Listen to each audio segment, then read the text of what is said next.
I wanna dance.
Apa ya?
Apa ya?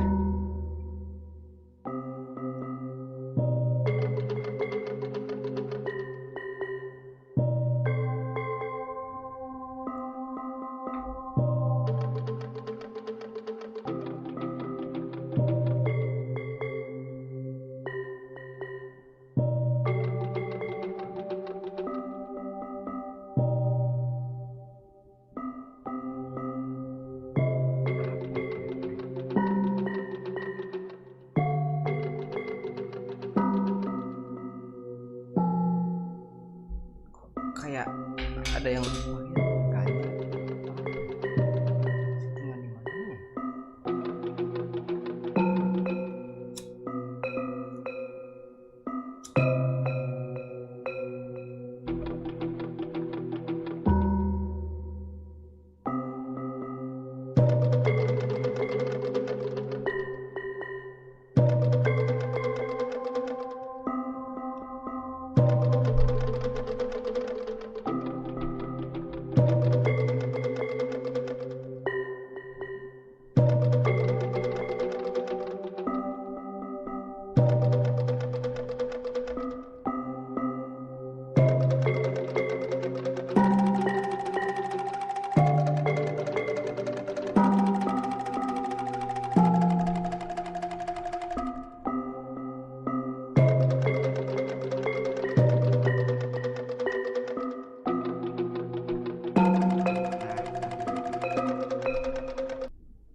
jam dapat main lah sekali ya.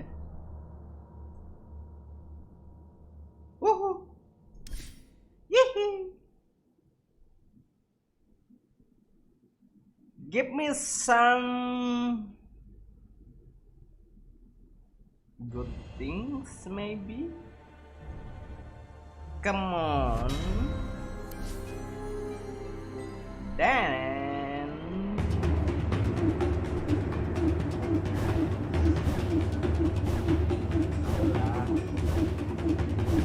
yang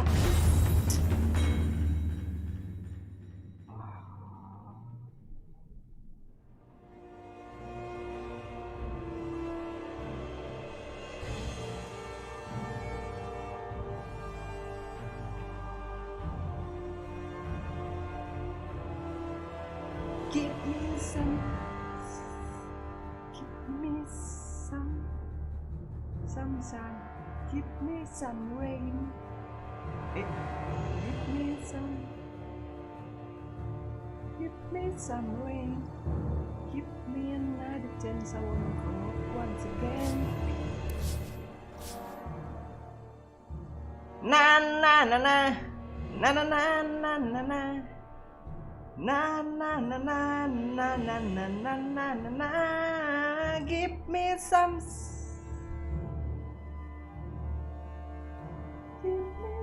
rain.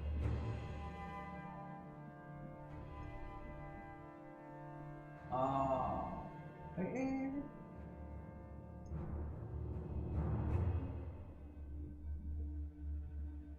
give me some sunshine, give me some rain, give me another chance. I wanna grow up once again. Na na na na na na na na na na na na na na na na na na na na.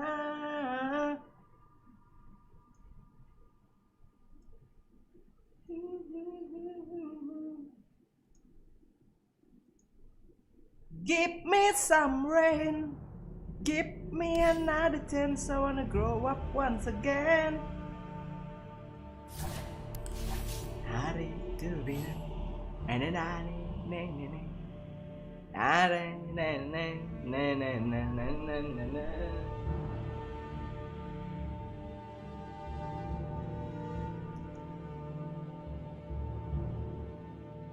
bursa sekarang.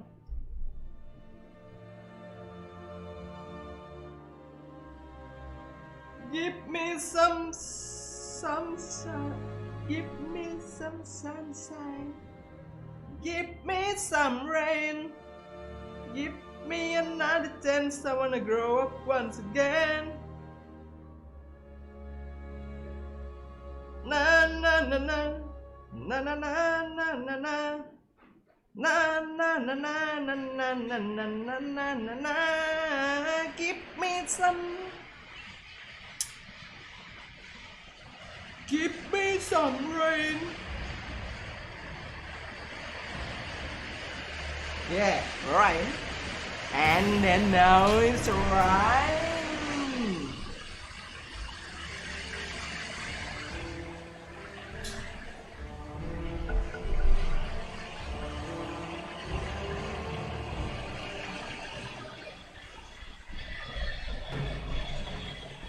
Your turn to ban.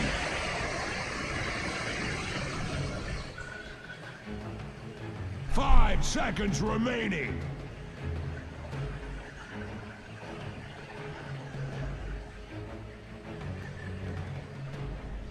Give me some sunshine, give me some rain, give me another chance. I wanna grow up once again.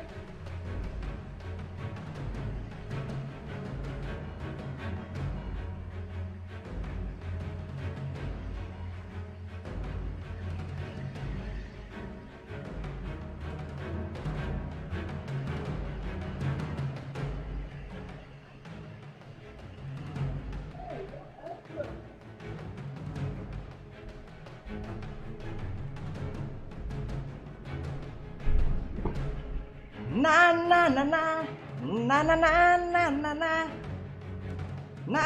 na na na na na na na na na na. Wih, wih, wih, wih, wih. Ya.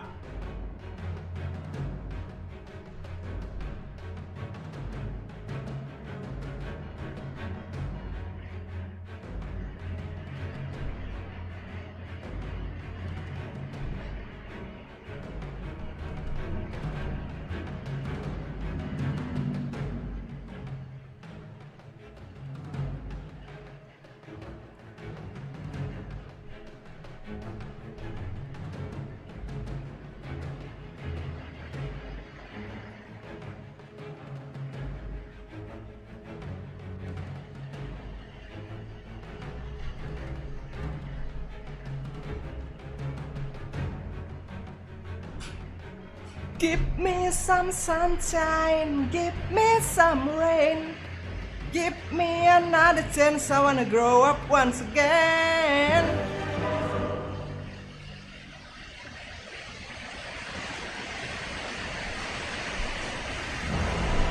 Na na na na na na na na na na. Gila, hujannya keras. It is my spirit that keeps me safe, and not mere armor. Go to. Prepare for battle!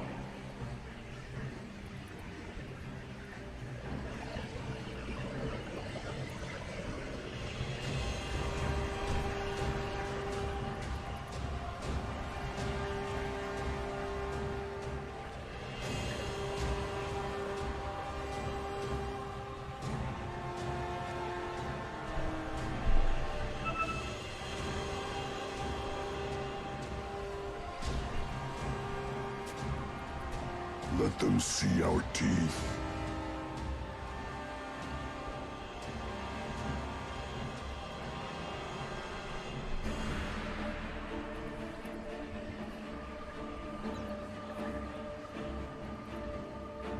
"30 seconds to battle.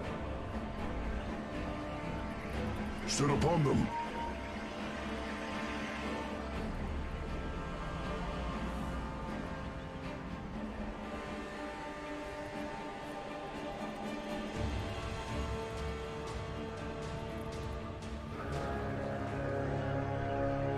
Set upon them. The battle begins! We must meet this threat head on. Wih, kok keras banget sih? Right. Wih.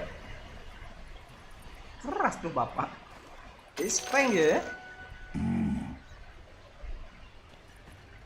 Susah malah di agility.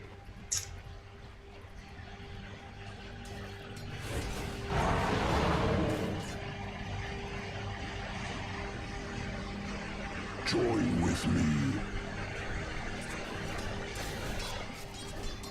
They're here.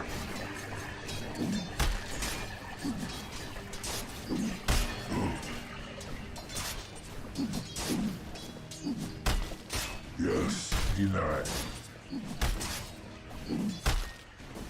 Fiercely now.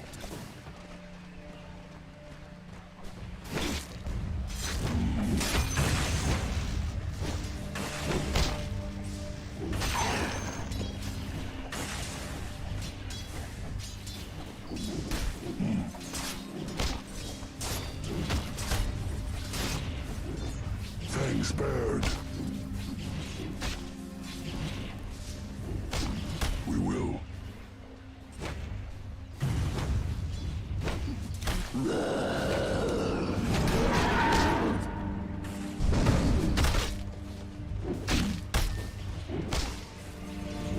For the forest.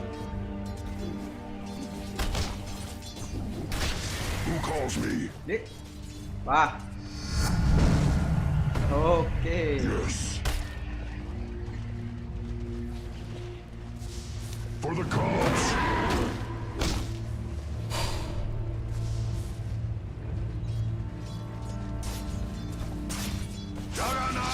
Against all strife.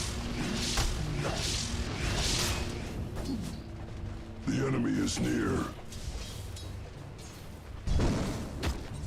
Back. Yes.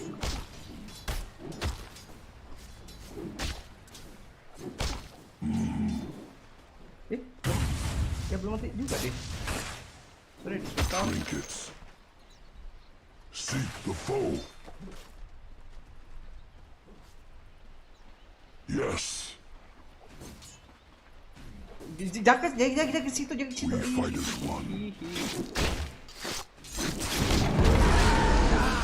Push them back. First blood. How quickly kills. Double kill. Tracks of intruders. Claws out. We will.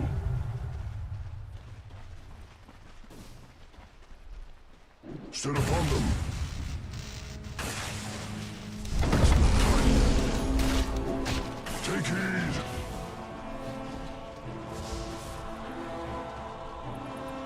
Your top tower is under attack.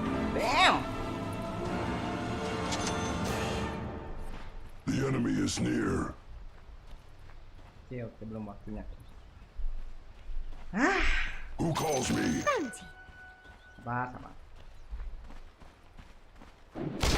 Set upon them. Yes. Go to. Fiercely now. Honey from the comb. Interloper. It's not time yet. Yes.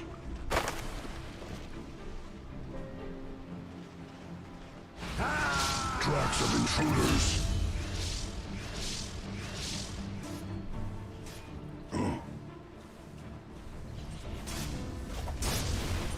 Right. Join with me.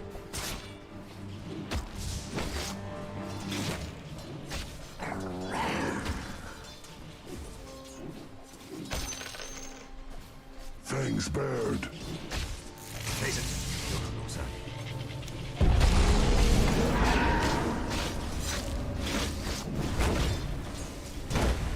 For the forest.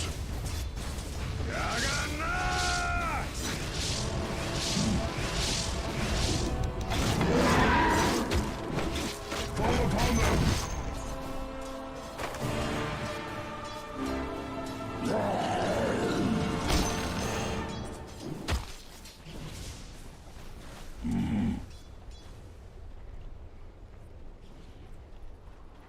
Seek the foe.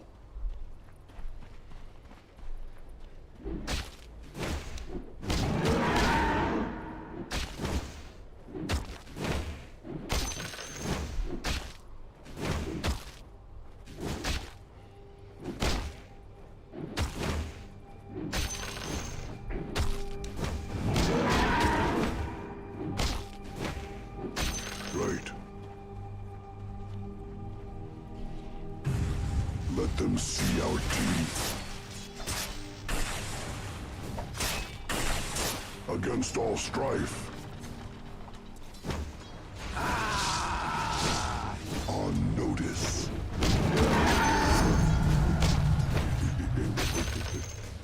I'll rend their flesh. None to burn. Come near.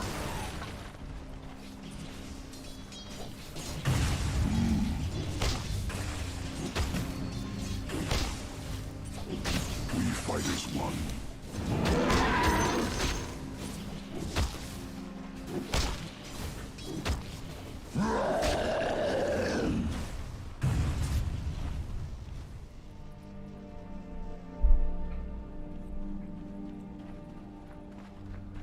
Interloper.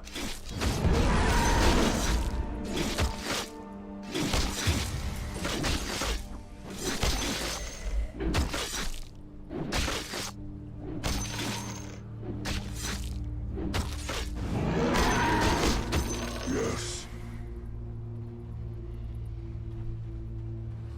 Yes. Not yet. Seek the foe. Lama banget sih. Wih, kurir. I barely cuffed you. I'm not ready.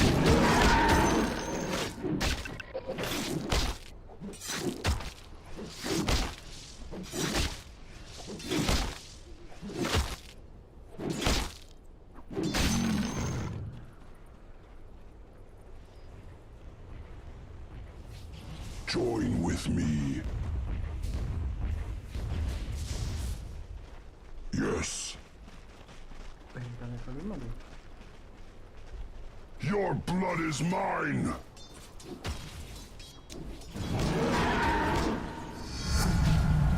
Ah, for the forest. Against all strife.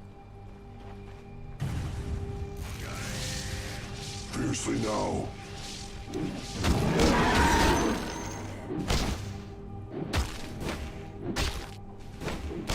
Give me some Trifles. sunshine. Give me some rain. Yes. Interloper.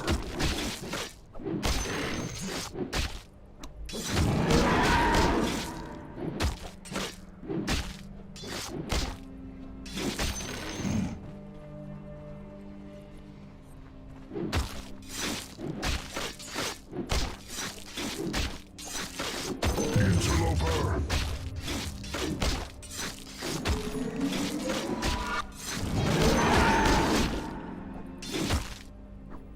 Your middle tower is under attack. Set upon them. God, I love money.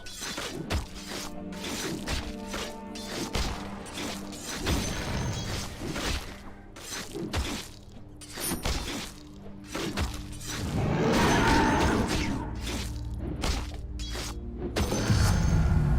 Sweet as honey. The enemy is near. Take aim.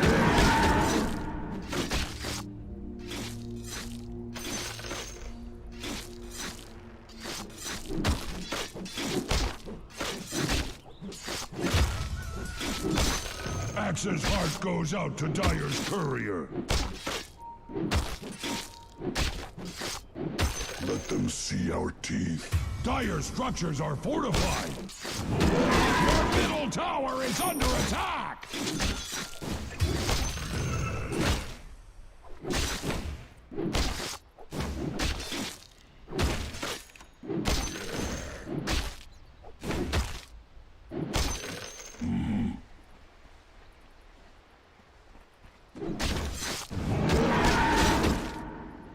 Another swatted down. The enemy has a bone to pick with your middle tower.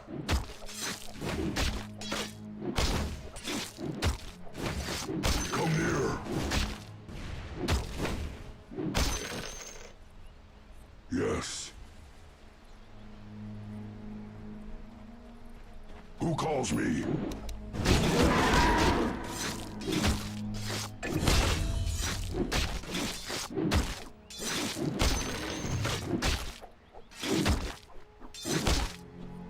Go to. Invisibility. We will.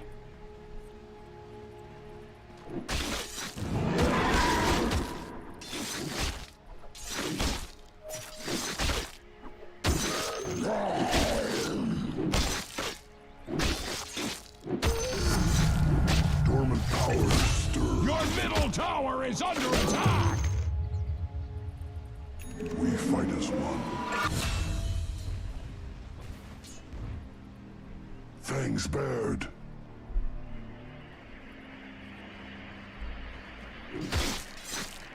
Mission top.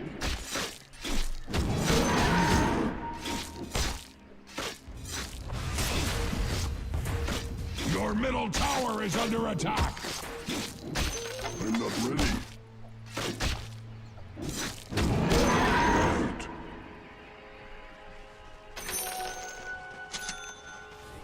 Tracks of intruders.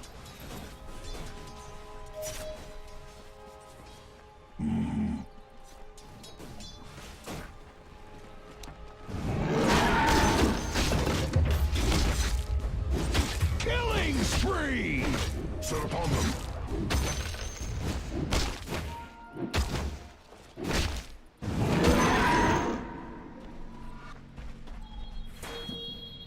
Your top tower is under attack! Right.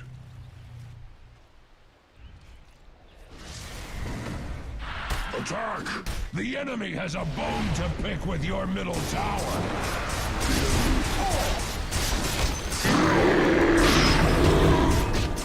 The enemy has a bone to pick with your middle tower! Rises from within. We will. Yes. Tracks of intruders. Right.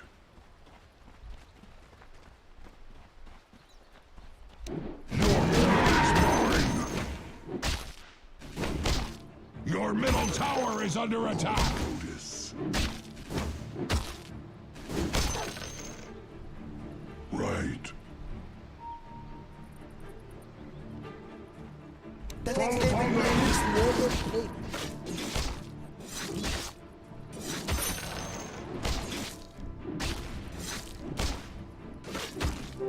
Let's see what kind of trouble we can get ourselves into.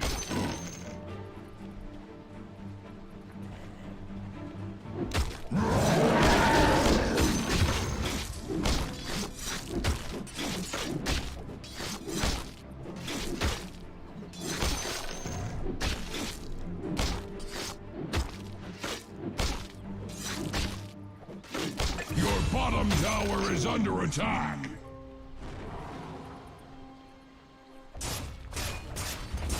Out of mana. Your bottom tower is under attack!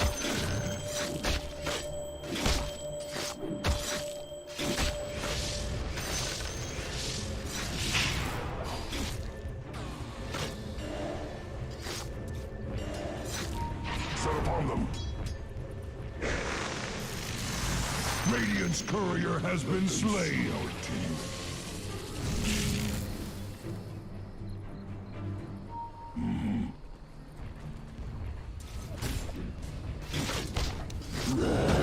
Your top tower is being hacked to pieces!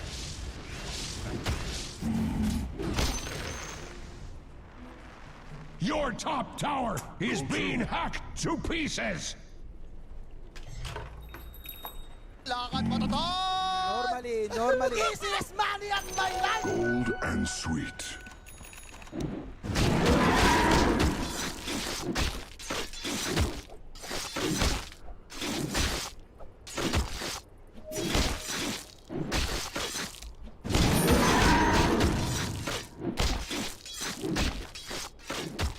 Your top tower is under attack!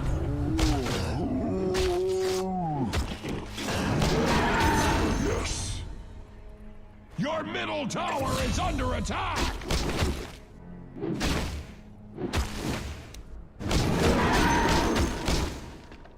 The enemy has a bone to pick with your middle tower. Like that, the dire structures cannot be hurt.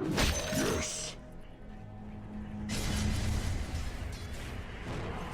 Against all strife. No mana!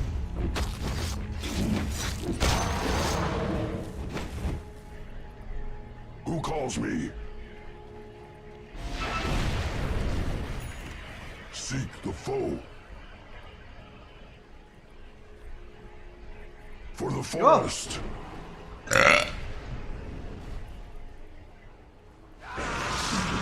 Now. Come on, troll! Yes. Troll ini lu.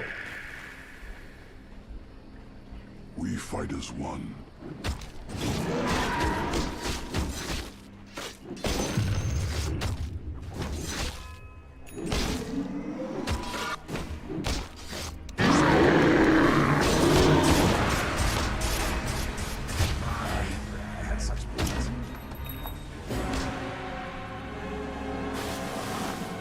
I'm under attack. Your top tower is under attack! Killing spree! Your top tower is under attack! Dominating! Double kill! Your top tower is under attack! Take this warning to heart. Set upon them.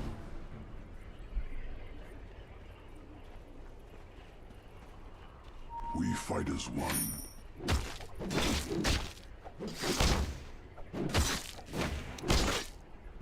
Your middle tower is under attack!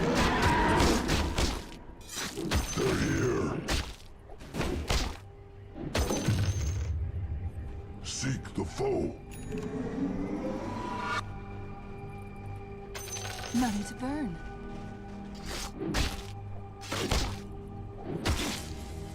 Fangs bared.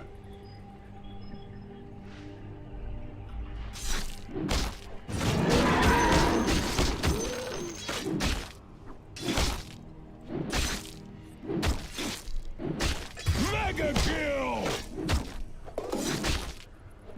Will. Yes. Unstoppable! Double kill! Enemy is near.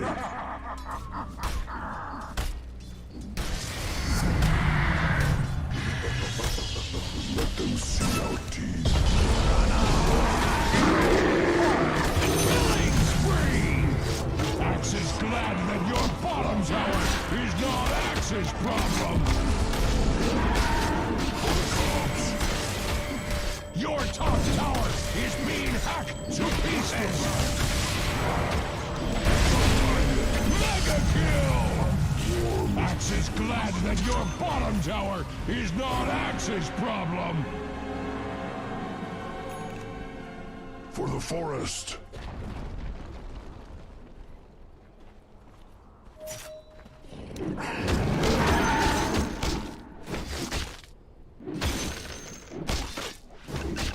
Puny Radiant hides behind their fortification! Against all strife.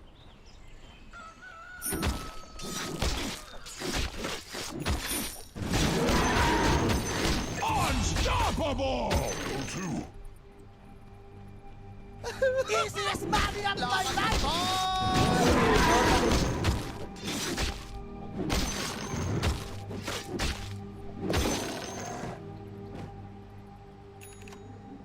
Yes.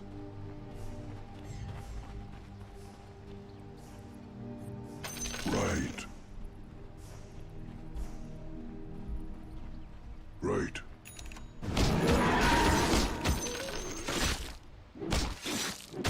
For the cubs. Set upon them.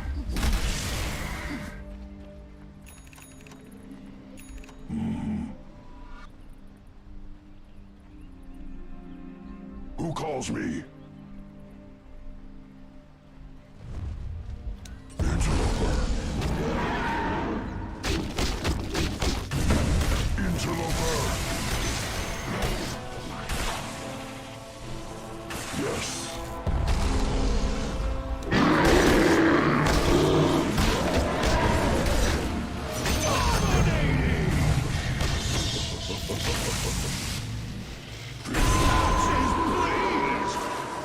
You've been disrupted. Yes. Bold and sweet.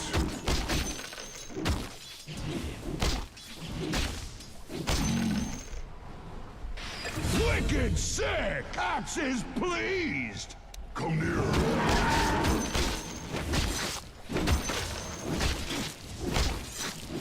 Fall upon them. Laban mo na to!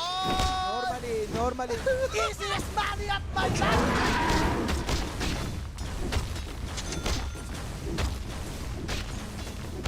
Tracks of intruders. The enemy's top tower has fallen!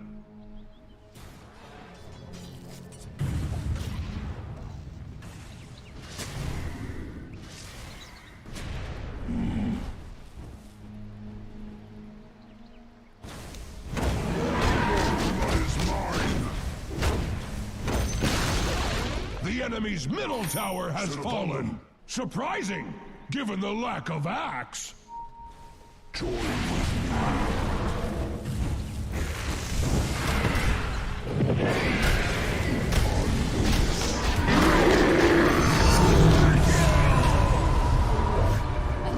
Better. Radiant structures are fortified with 12 important vitamins and minerals. Your bottom tower is under attack. Your bottom tower has fallen. It could be worse. Or could it? Fiercely now.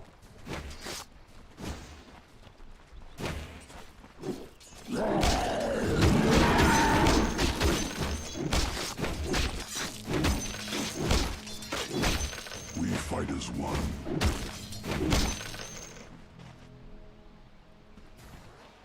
Against all strife. I will rip you apart.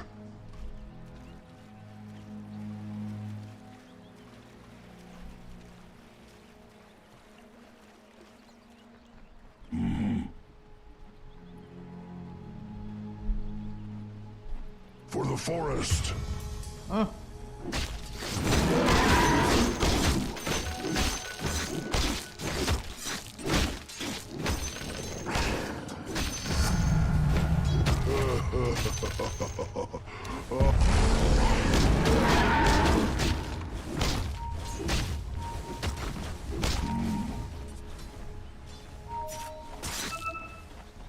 We will.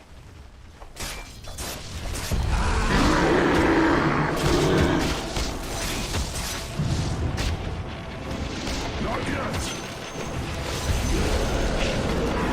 Mega kill!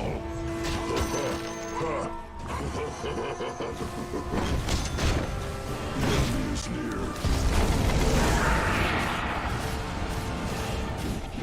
I'm under attack.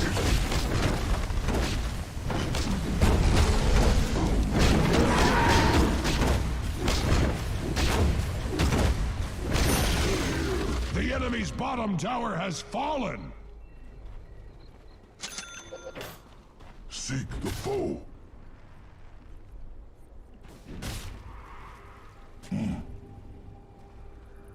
Your top tower is under attack. Go to.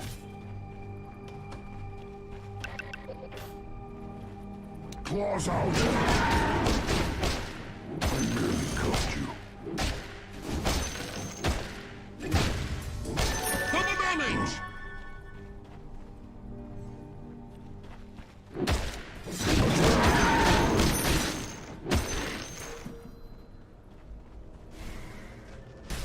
Dire structures can take all the hurt Radiant cares to heap upon it.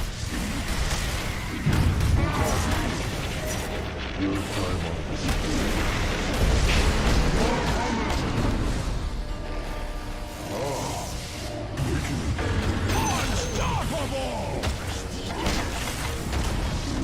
Your top tower has fallen! Axe was not involved. Yes.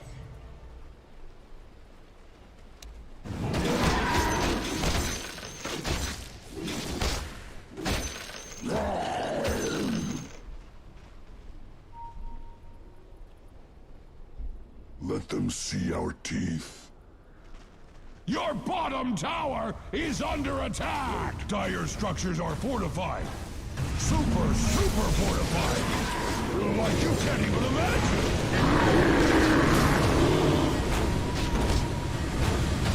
Wicked sick!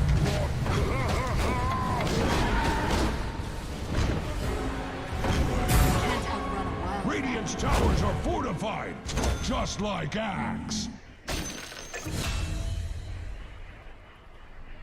Set upon them.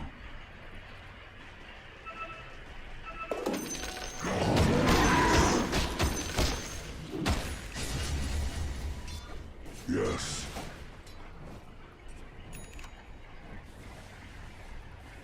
Fangs bared, gold and sweet.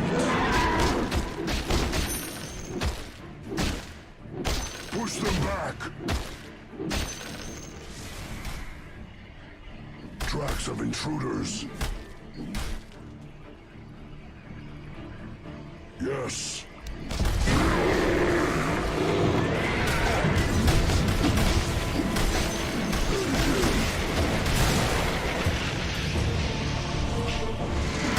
Double kill! Spark.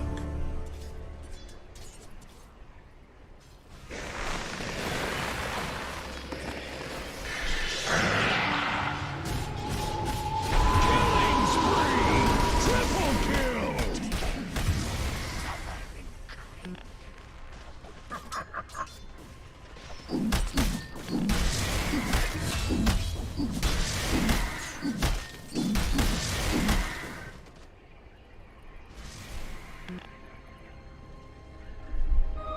More fuel for my fire. Your middle tower is under attack!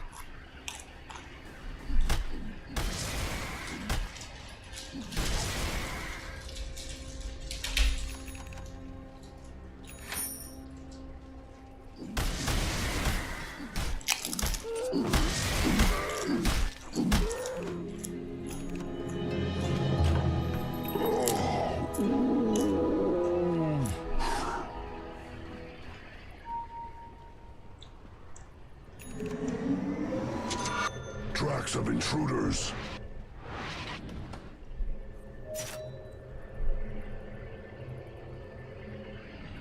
Right.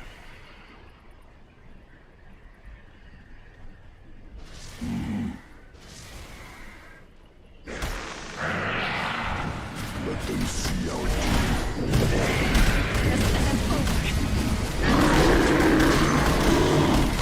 Killing spree! Double kill! Dominating! Triple kill!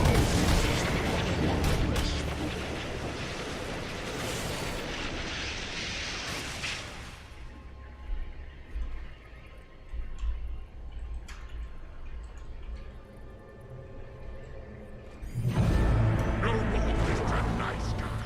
And believe that's what I want.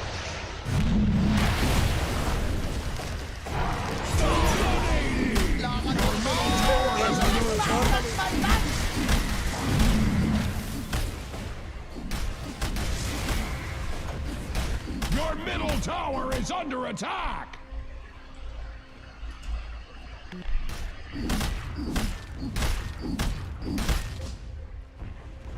The enemy has a bone to pick with your middle tower.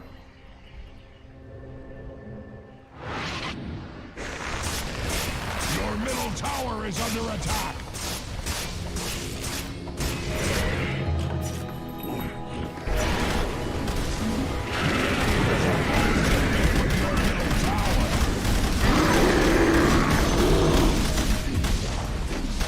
Your bottom tower has fallen. Your middle tower is under attack. I had such plans.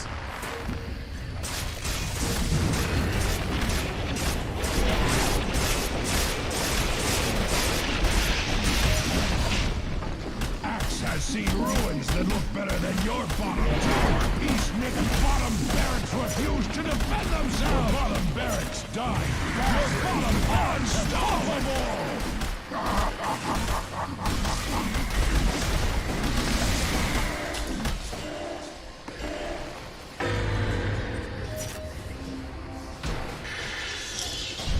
Mega kill!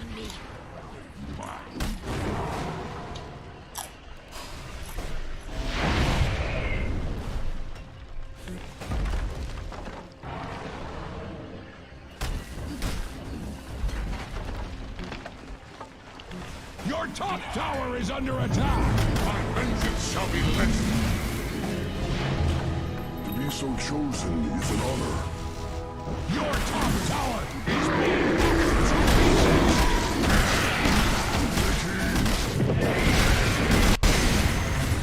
Your top tower is under attack!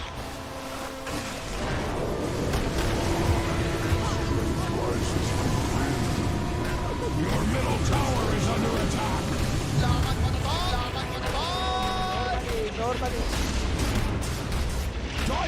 archers can take all the hurt Radiant enemy has a bone to pick with your middle tower. Juggernaut! Your top tower is being smashed to pieces!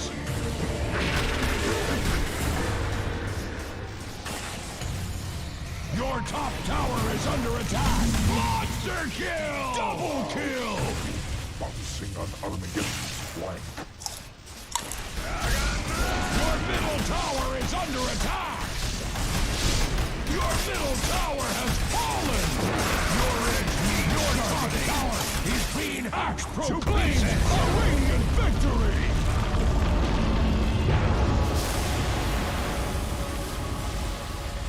Defeated!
Waduh, Oji udah hilang, astaga.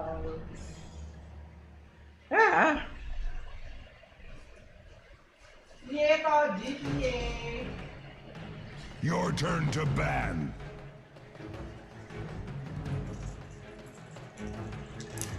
Five seconds remaining.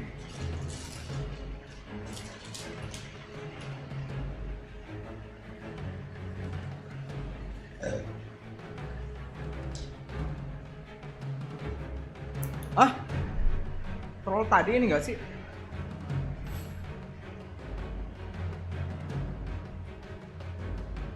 Oh bukan.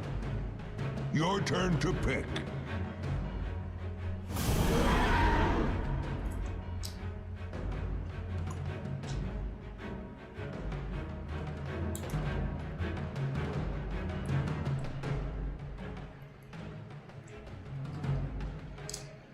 Aduh. Aduh, bentar Wayan.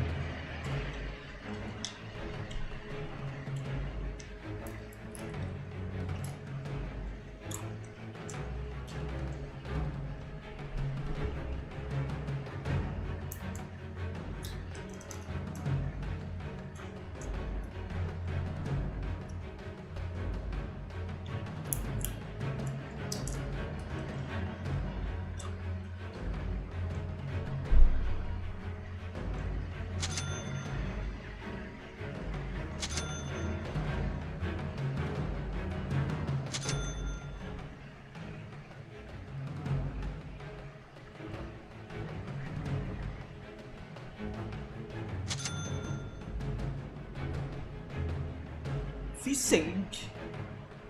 Hah.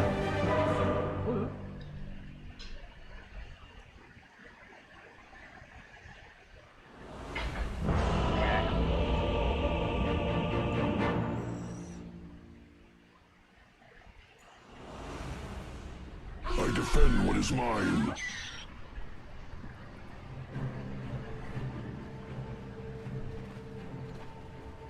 Prepare for battle!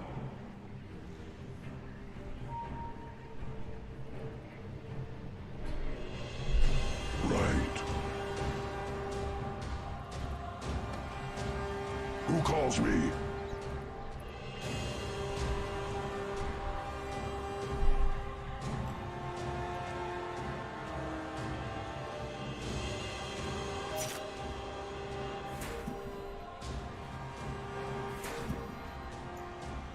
Yes.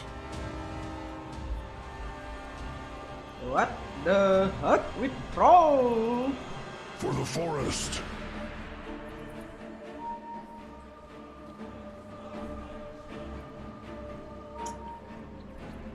"30 seconds to battle."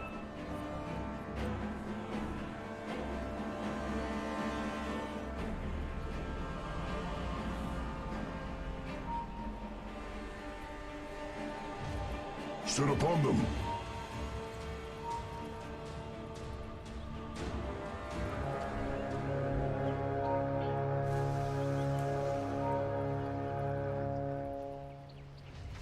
The battle begins! I'm under attack. We fight as one. Yes.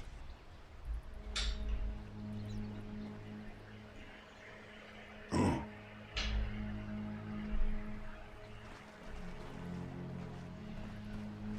Join with me.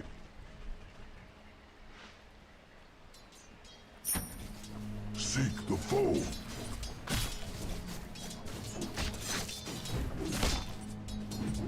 The enemy is near.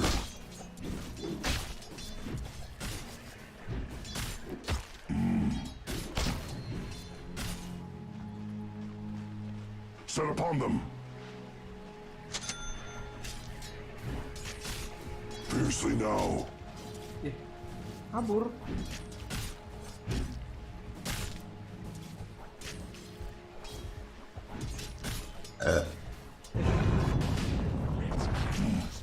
Before we start. Wih, Go to. mati ini.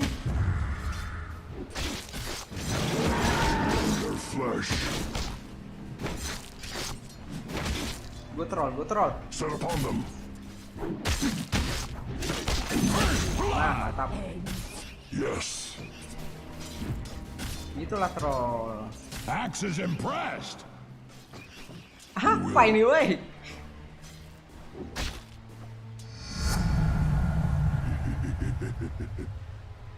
Who calls me? Kenan apa? Bagus sini. Into the world. Against all strife. Right.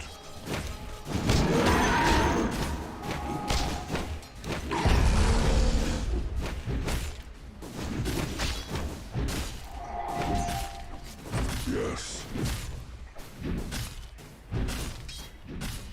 For the cause.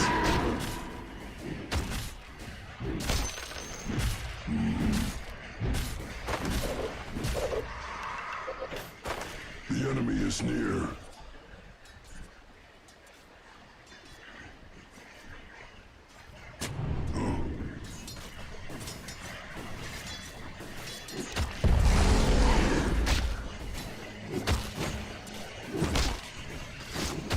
Fangs bared. Strength rises from within. Yes. Ngapain? Bu, Fiercely now.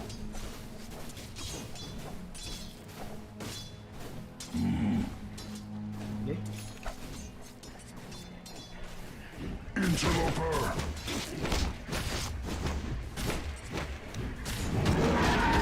Tracks of intruders.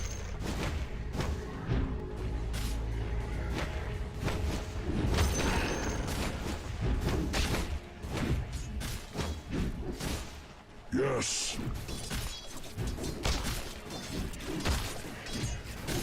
Fall upon them. Join with me.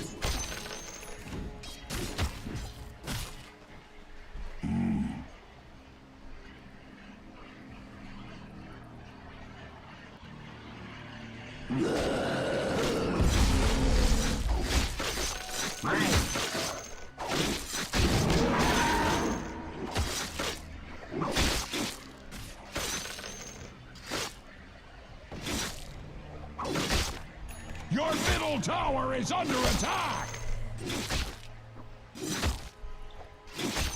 Right. We fight as one.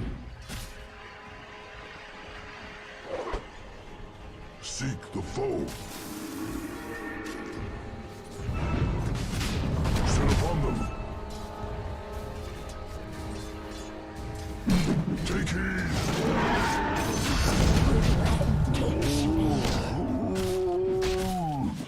Killing spree! Double kill! Apa ini?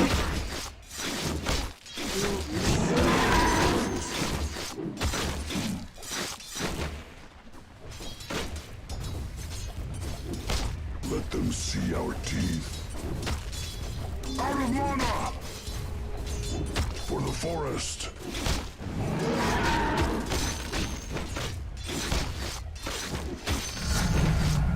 Warm as the spring sunshine. Against all strife.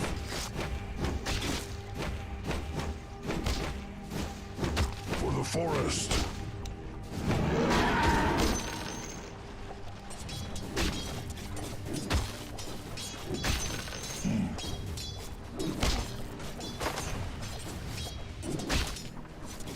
Seek the foe. Ngetro kali ya. Attack!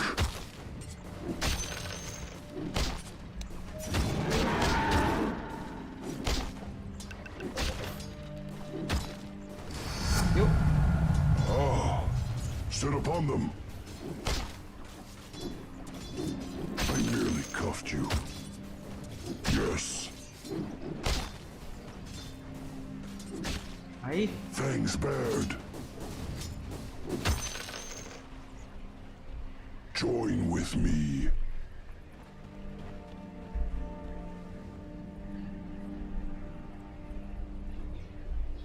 The enemy is near.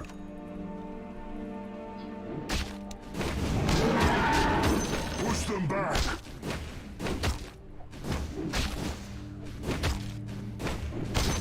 They're here.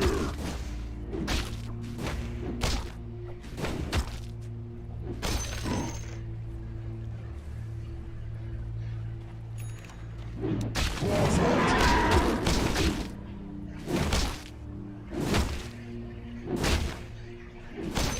Interloper.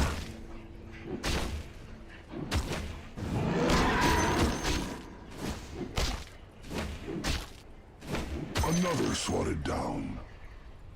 We fight as one.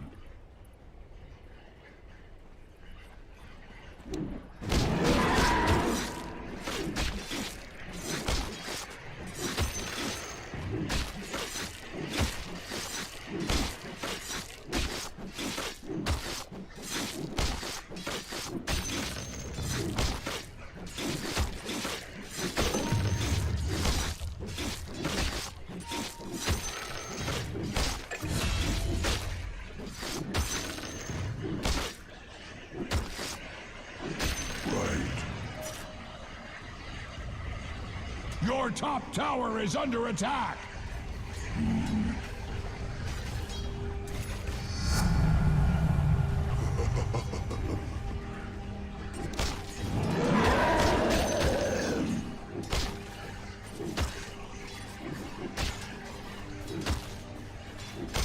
Yes.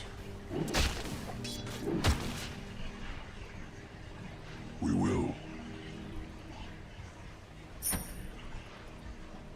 Your blood is mine!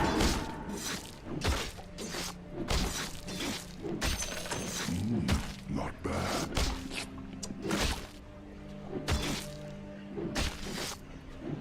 Yes.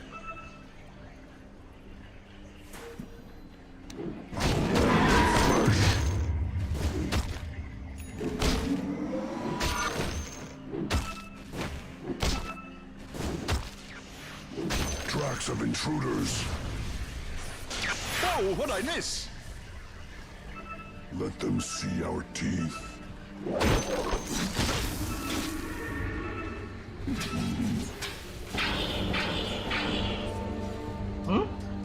Set upon them. Invisibility. calls me. Go to.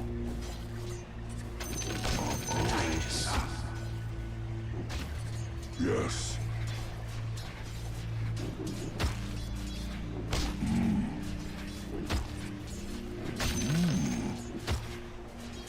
Fiercely now. The enemy has a bone to pick with your middle tower. What are you buying? Go to.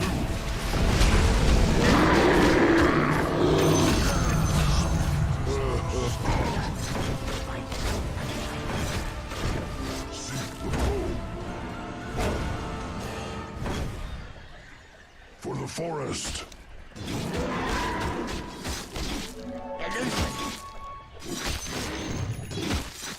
Your middle tower is under attack.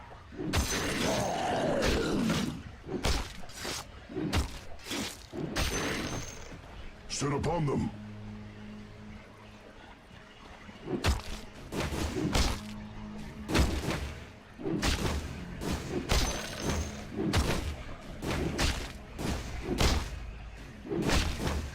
Trinkets.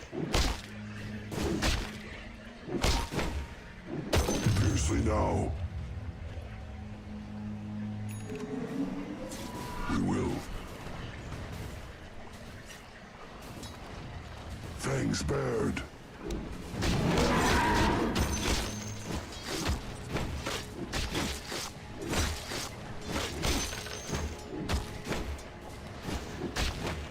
Yes.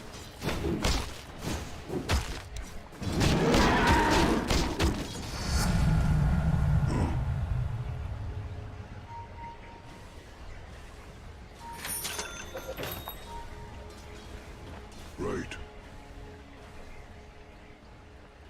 Not enough mana.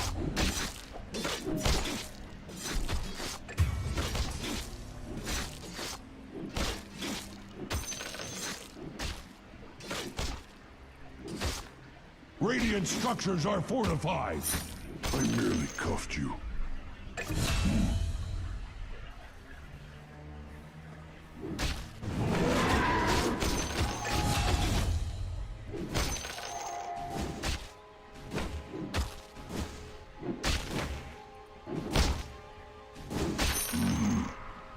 Dire structures are fortified. Super fortified. Like you can't even imagine.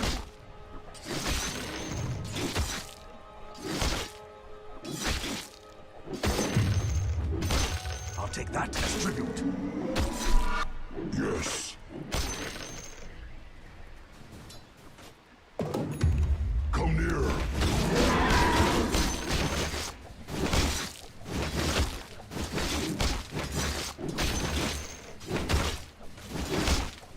Yes.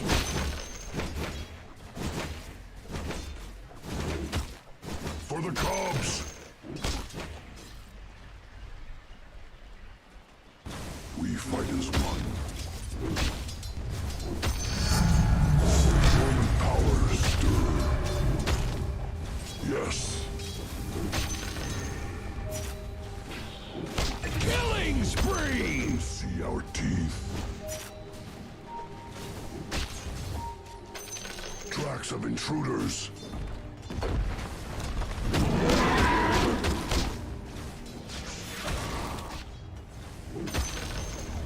The enemy's middle tower has fallen.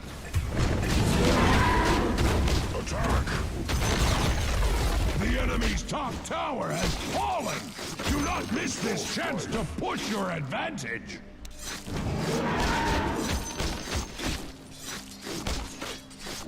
Join with me.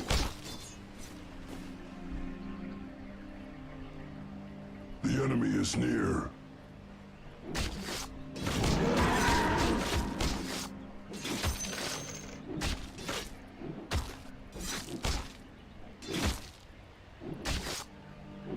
Right. Your blood is mine!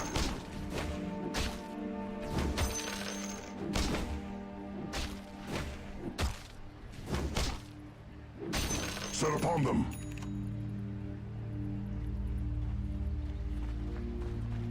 They're here.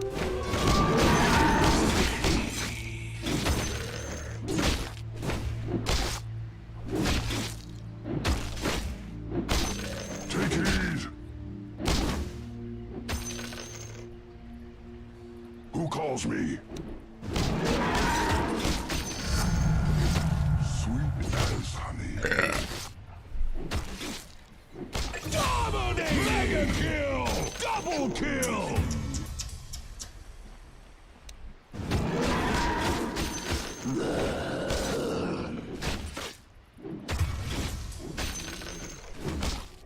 Unstoppable! Triple kill! We will.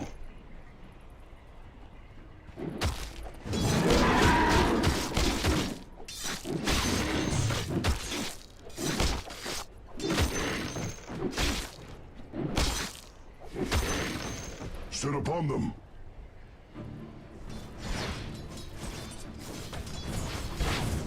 Tracks of intruders.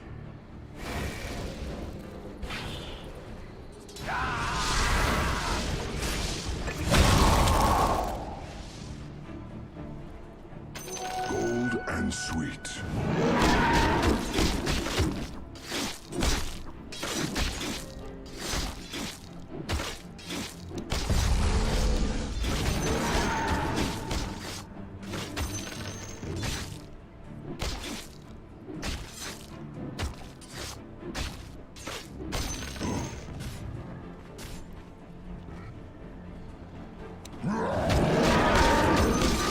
That's nice.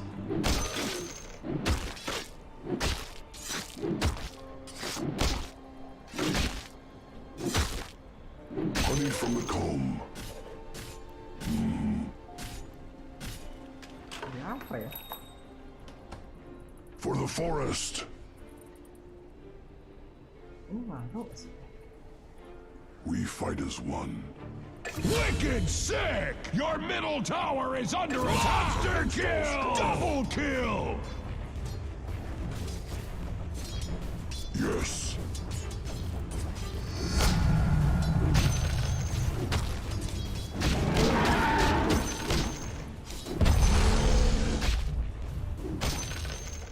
Seek the foe.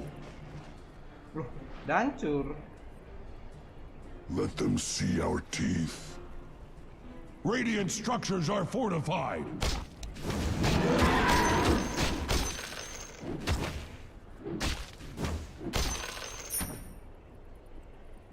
Right.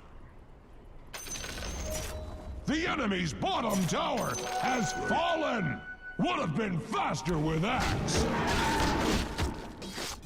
Axe is pleased!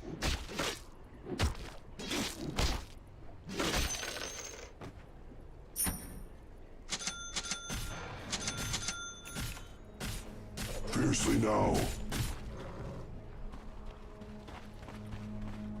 The enemy is near. Yes.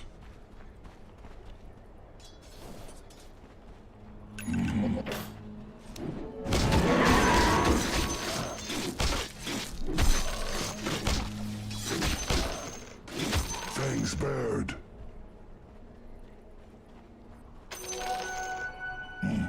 Loh, Your top tower is under attack!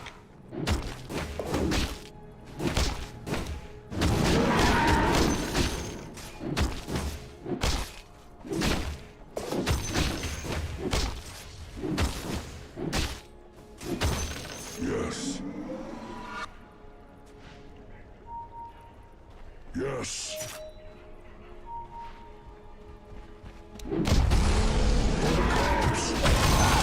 Pleased!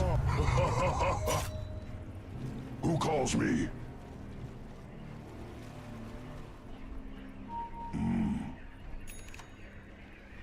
ini kali ya? Oh iya.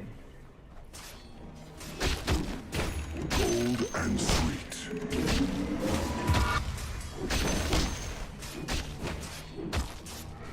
Go to.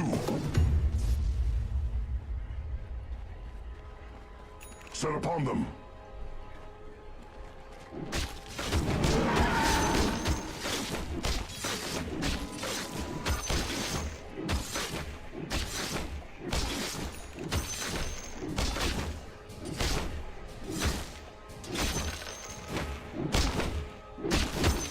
Yes.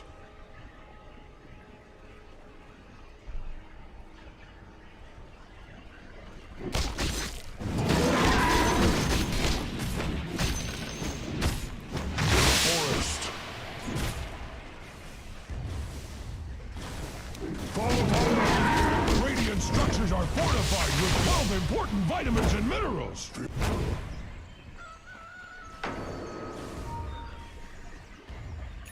Right.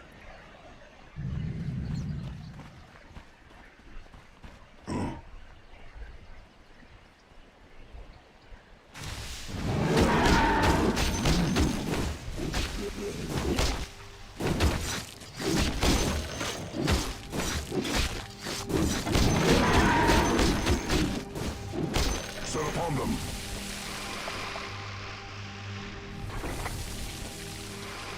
The enemy is near.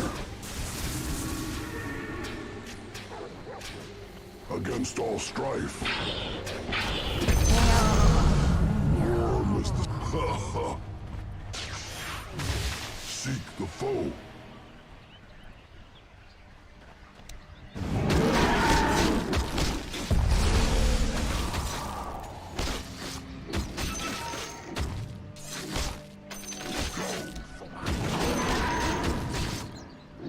Yes. Gold and sweet. We will. Right.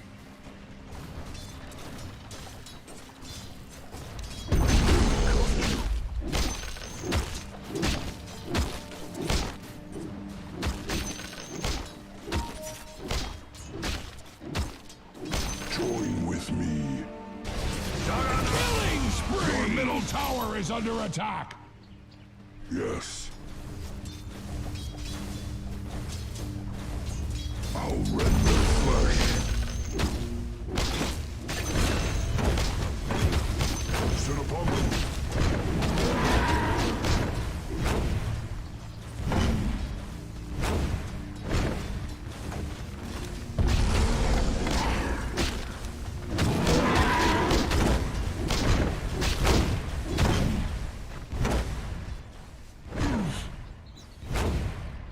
Let them see our teeth.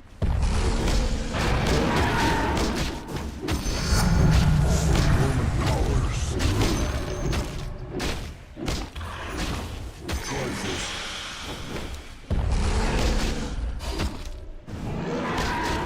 Killing spree! Tracks of intruders. Fangs bared.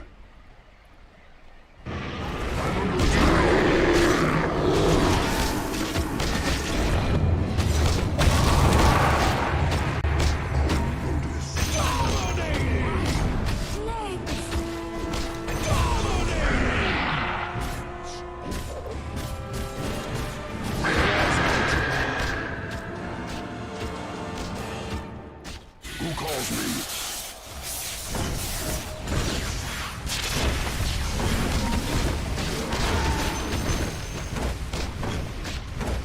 We fight as one. Yes.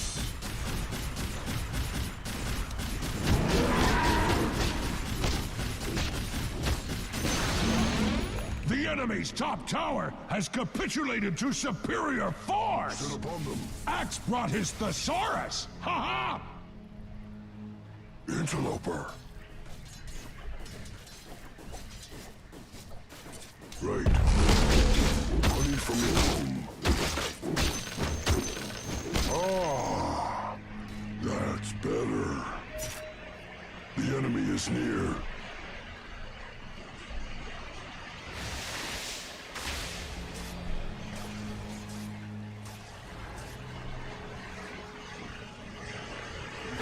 Illusion.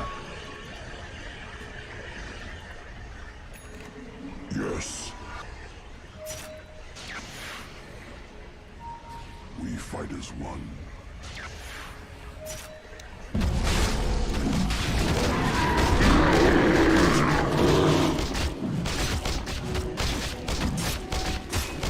Push them back.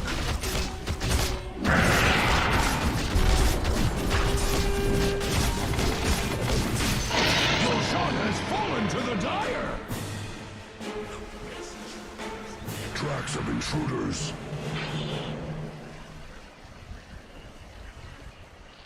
Fiercely now.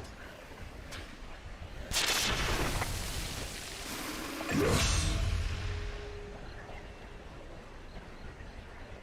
Against all strife.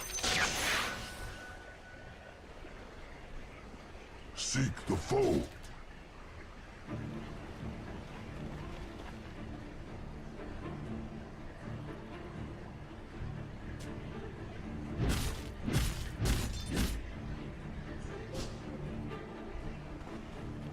Yes.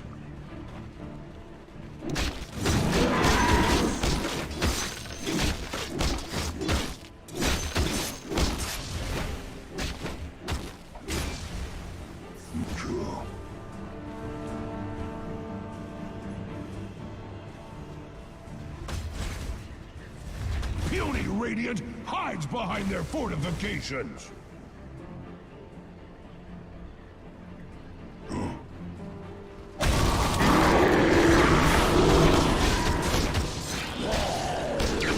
Mega kill!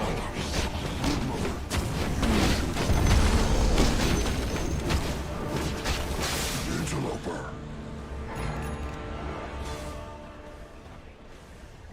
Yes.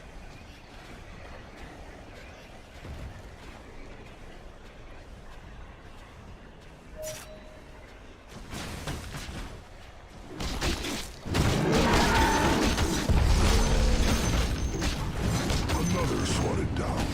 Oh. Right. You broke the enemy's bottom tower!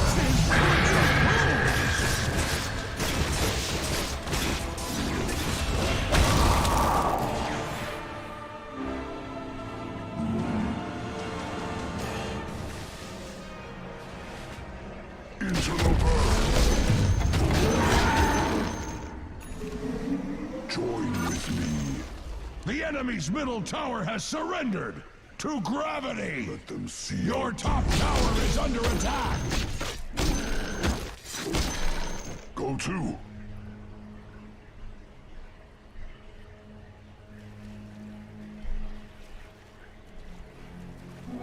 Swiftly through forest shade. Gold and sweet.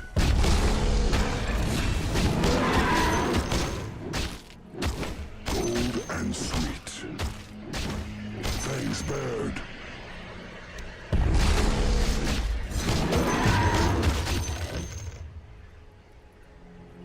Who calls me?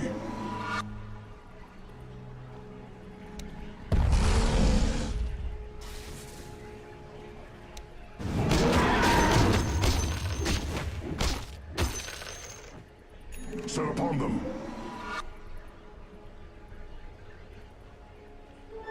Walls out.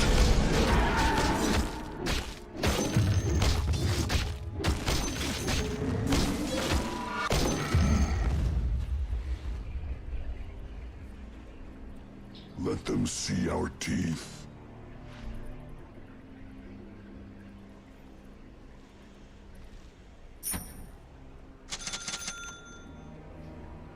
Sit upon them.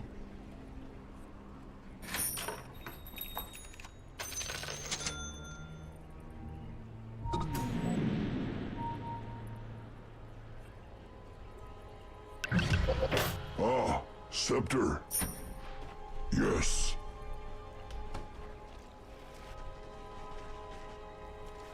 The enemy is near. Who calls me? Come no closer.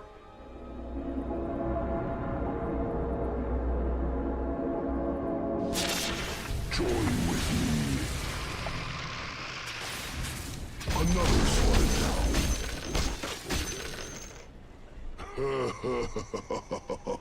Oh. Fiercely now.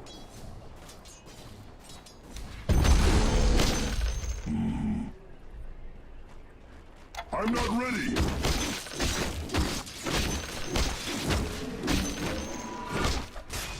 Yes.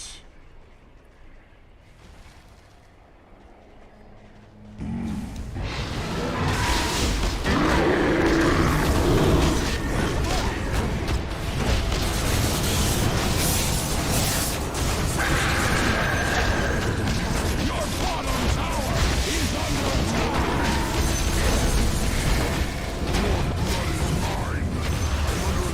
The enemy's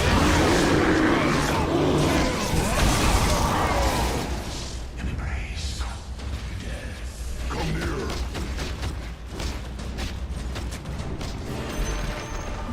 The enemy's middle barracks have fallen!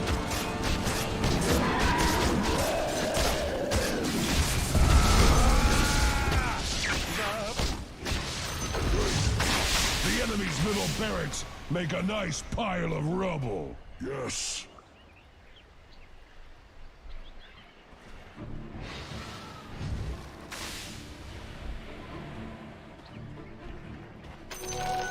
Push them back.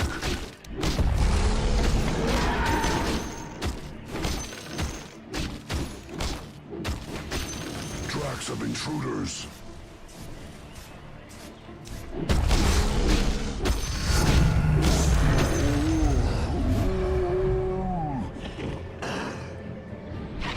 We fight as one.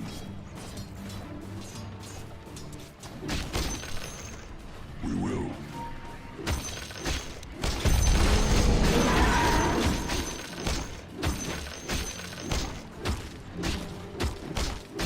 Right.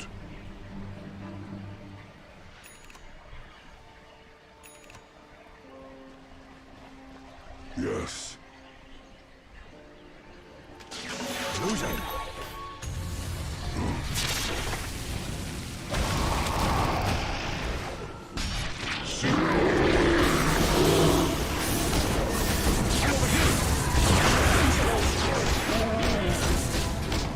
Unstoppable! Unstoppable!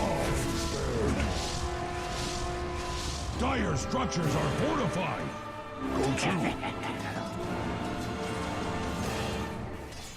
For the Di là. forest. Astaga, I don't know. Fiercely now. The enemy's bottom tower has fallen. Yes. Radiant's towers are fortified, just like ours.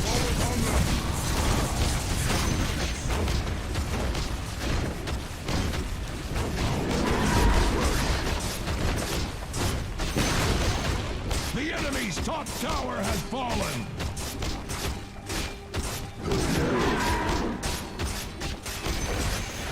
The enemy's top barracks have fallen. Yes. The enemy's top barracks have been abolished.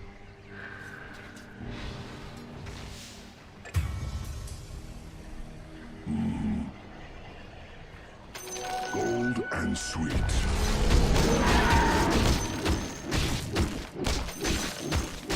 The enemy has had their bottom barracks. The enemy's bottom barracks have fallen. You now have mega creeps.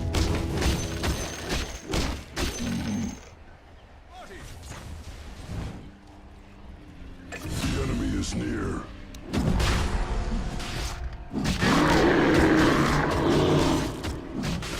Dominating! Double kill! Not yet. Killing spree! Triple kill! Roshan and the Dire never did get along.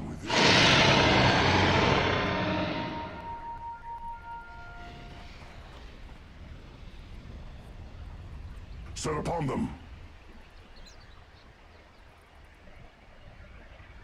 Go to. Regeneration.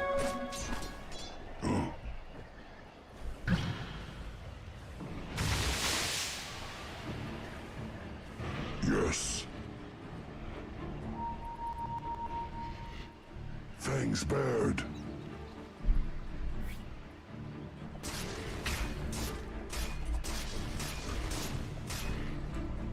Yes.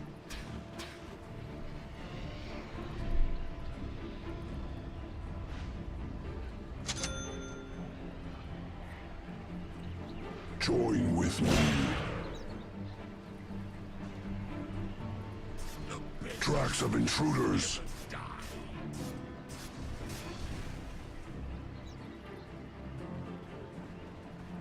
Axe is pleased!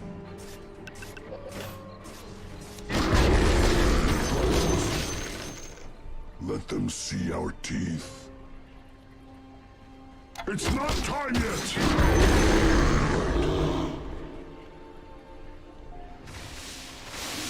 Who calls me?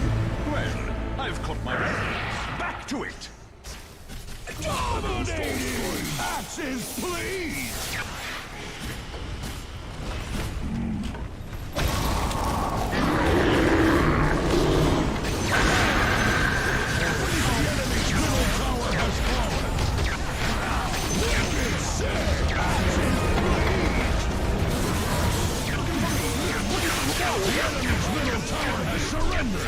To gravity! Here's the point. Arrive. Dire victory!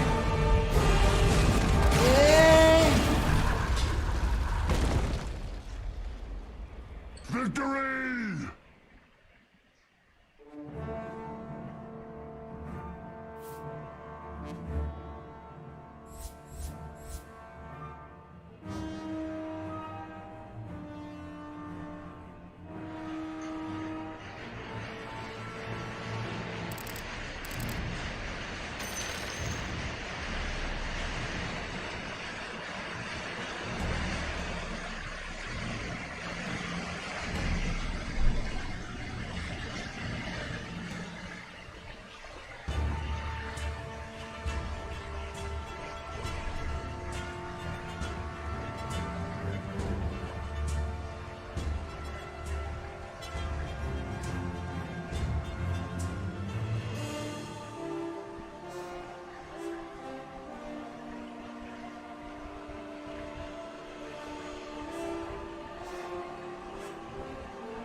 Good competition. Oh. Keburu nggak sih? Sekarang ya terakhir ya. Oh.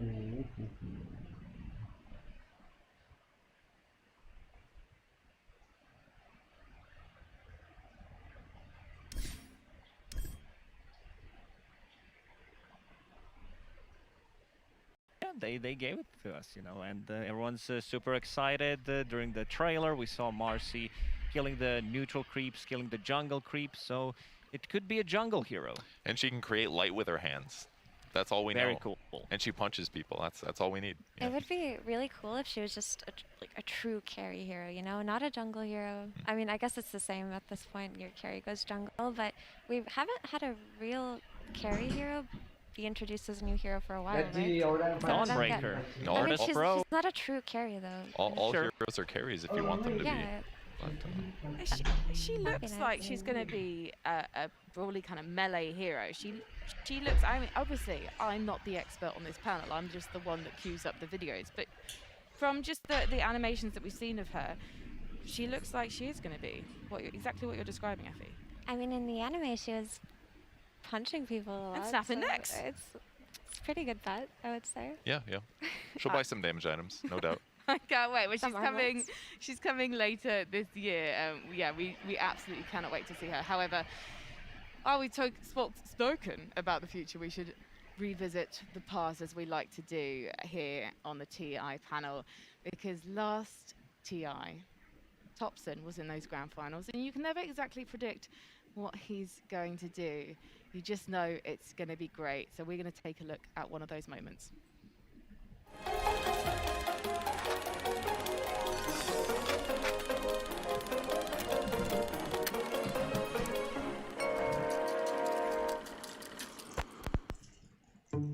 The International Grand Finals is a strange place to try unorthodox builds. But that didn't stop Topson at TI9. OG versus Team Liquid. Grand Finals, Game 4. Look at that build by Topson. Diffusal gyrocopter. Wait, what? Diffusal? It gives you a lot of agility, and it gives you ways to run around and chase heroes down, I guess. It's Liquid. Different. Did you guys talk about that beforehand? Nope, we did not talk about anything that we were buying or doing, more or less. I mean, we had everything that we talked through, but the diffusal gyro is not a thing that that ever came up. No, we didn't know. No, I don't think we knew. We didn't practice it a single time. We were in the middle of something, something was going on in the game, like, I don't know, we were smoking or something. And then I was like, all right, my gyro just got a diffu, I just made a joke out of it, and then we just kept on playing, right? We just trusted him. Hi, diffu. You guys know mana? Yeah, I rocket at the Omni. They have diffu actually, they're gonna remove my mana. I can kill the Wisp. I won't have mana. There we have it, Miracle's mana.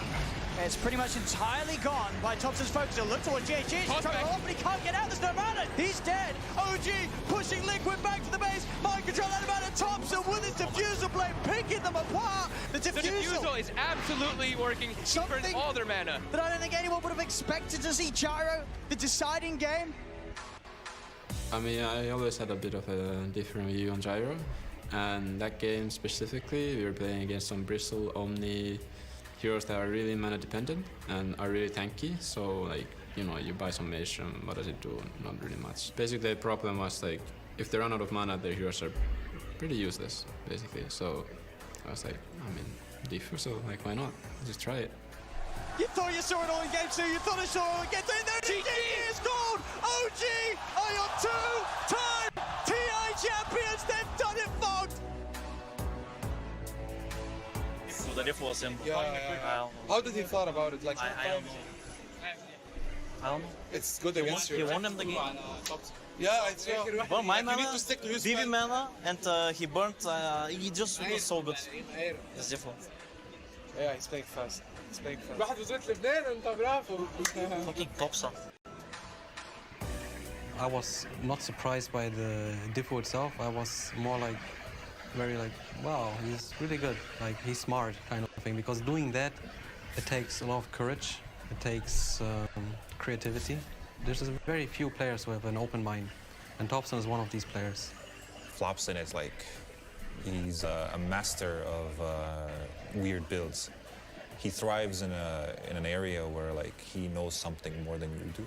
It's really good to see, like somebody pushing the ideas. I try to not be influenced by like other players' play style, and I just try to do what I think is the best thing to do instead of doing what they think is the best thing to do. Yeah.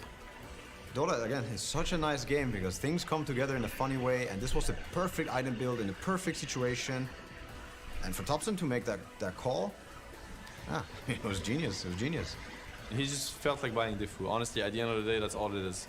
Just like when you play a lot of Dota and when you're really good at the game, you have that instinct, you have these ideas, you just gotta trust yourself and go with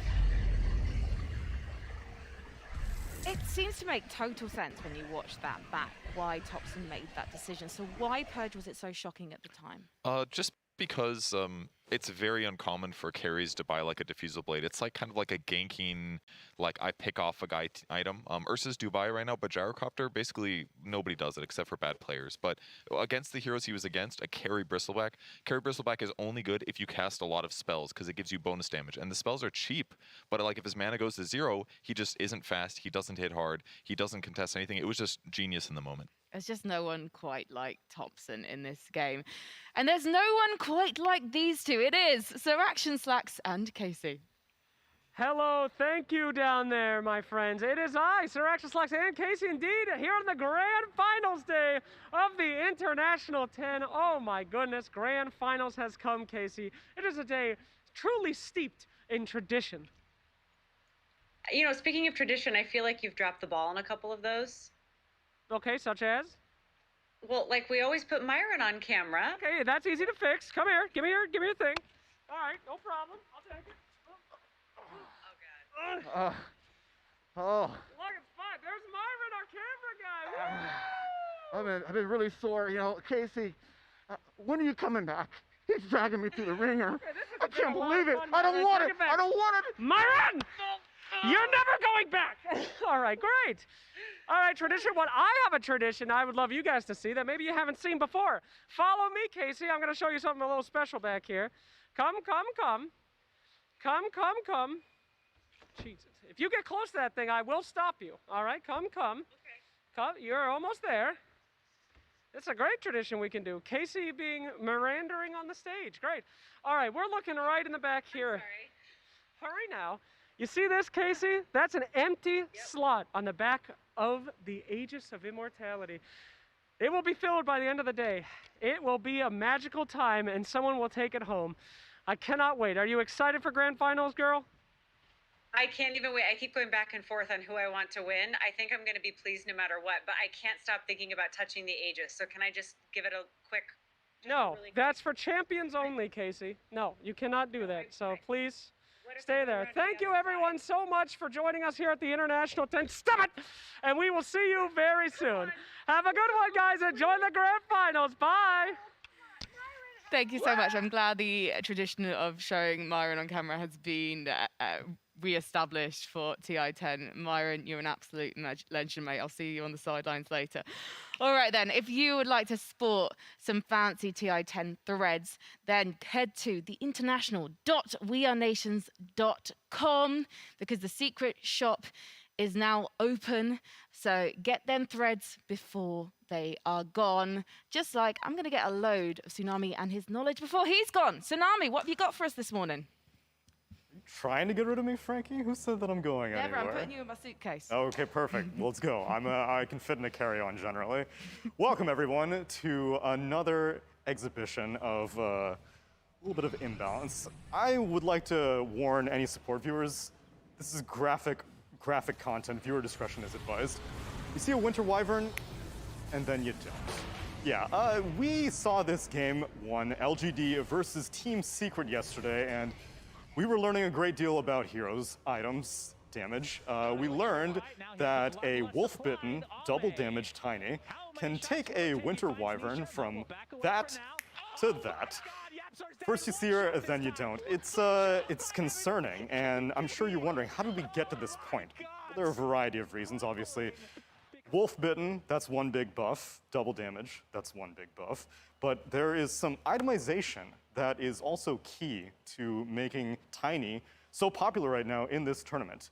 This was LGD's lineup, and there is one item in particular that I find is been quite concerning recently throughout the International, and 7.30 in general, and it's this one right here in the top, the Silver Edge. Not really that popular of an item before now. 7.30 brought some buffs, and I'm sure you're wondering what changed about it. Back in the day, I only got this item whenever I was trying to get a break mechanic on somebody. Now, it's proven to be quite a slot-efficient damage item for carries. So, what changed? 7.30 suddenly gave it a Crystallis component instead of an Oblivion Staff. Also made it cheaper as well. And if you know carries, you know that they love slot efficiency items. That's why things like Spider Legs were so important back in the day before it got nerfed, because you were like, oh, I have a 6th slot now. I don't need boots anymore. As a result of this change, things have been going up for the Silver Edge. Throughout the DPC Season 2, the entire Season 2, Upper Division and Lower Division, there were only 33 Silver Edge pickups throughout the entire thing, all regions. That's a 0.35% pickup rate. Meanwhile, at TI-10, one patch later, we already have 134 pickups and a 7.24% pickup rate. It's part of the reason why you're probably seeing a lot of this emote in the chat every single time that you see a Tiny or a Shadow Fiend, Lina, Sven, Slark, CK. It's a little out of control. So I recommend you go into your pubs, start taking advantage of the item now, because chances are it's probably going to get nerfed by the time Marcy comes out. We'll have just to see and find out afterwards. Back to you, Frankie. Oh, all right then. So basically, get Silver Edge while you can. Effie, you a fan of this item build? Definitely. When the patch first came out, I think the first tournament that happened was ESL 1 Fall, and what we expected was generally any hero that builds Silver Edge will be the popular hero, and most teams were actually doing that with Kunkka for some reason, right? The first hero that came to mind, because he would naturally buy it anyway, and they thought to themselves, okay, he must be broken, and a lot of teams tried him out, and I think he lost maybe 10 games in that tournament. So as the meta developed and progressed, people found that it was actually best on carry heroes, and heroes like Tiny who can just hit once and do a bajillion damage, right? And I honestly think this is the strongest DPS item right now. Any hero that can build it is the most viable in this patch, with the exception of some support heroes that are viable just because. And it's not just like that burst damage, it's also the fact that it builds into an invis item. So it like lets you fish for kills. You can like just look for solo kills as a carry. That's always been Shadowblade's strength, that you can see them before they see you. It gives you opportunities to have the best possible fight. It's a vision item as well. So it covers both bases. It gives you damage, it gives you burst damage, it gives you escape sometimes, you know, invincibility, and then also those pickoffs that we see from Tinies. Yeah, I mean, I completely agree. They, said it nicely. Got nothing more to add. Maybe play a couple more games before it gets nerfed. That's all. Watch the TI when it ends. Click play Dota, and get a couple of games. To go back a bit to Silver Edge, I thought we were gonna see a bit more of a Spectre being picked up at the tournament, but I guess the Silver Edge can be built from the multiple cores we see it on the mid lane, as you mentioned, and the safe lane. Sometimes even the off laners tend to get it, so it's very hard to play against Spectre. In one game, I believe there were 2 Silver Edges against Spectre, so kind of hard. Yeah, Spectre looked good in the group stage at various points, but it's like more gank heavy, and yeah, there's just counters. It typically loses the lane a bit. There's just better heroes, it seems like, in the patch, but it's a strong hero. Don't be mean about Spectre, because our stats master Leah, Spectre is his favorite character. So we have to be very nice about Spectre, because otherwise we won't get no more stats. But we have got a lot of action coming up on the final day of TI-10. So let's take a look at the schedule. We're kicking off with Team Spirit versus Team Secret in our lower bracket final. The winner will go on to face LGD in our grand final. That's going to be a sweet, sweet best of 5. But will it be clean? Or will we see some reversals from either of the teams? You're going to have to wait to find out. And also, sandwiched like some lovely quality jam, we're also going to have an All-Stars match between those two. Sorry, I know it's hashtag a bit soon, Effie. But it's going to be Team Golem versus the Eastern European team, Team Thunderhide, who you saw whooping the Dragons on stage last night. I do want to ask your thoughts on Golem because we're familiar with a few players. We've got Sheepo, aka Sheepstick. We've got Blitz as well, I think. I believe in them. They came here to play, right? They arrived a few days ago. They're not rusty. They've watched us. They've developed the strategies. They're just going to go dig on, and I think they're going to take them. Yeah, I talked to Dendy in the van in the morning when we were coming here, and he said, you know, this second match that they're going to play looks a bit more rough for them because, you know, he saw the names. He's like, man, Blitz, you know, it's going to be a rough one for them compared to the previous one. You know, it was a walk in the park. It's going to be... It was pretty close, to be fair. It was like 3 lives left for them. It was close, and then Brian got techies.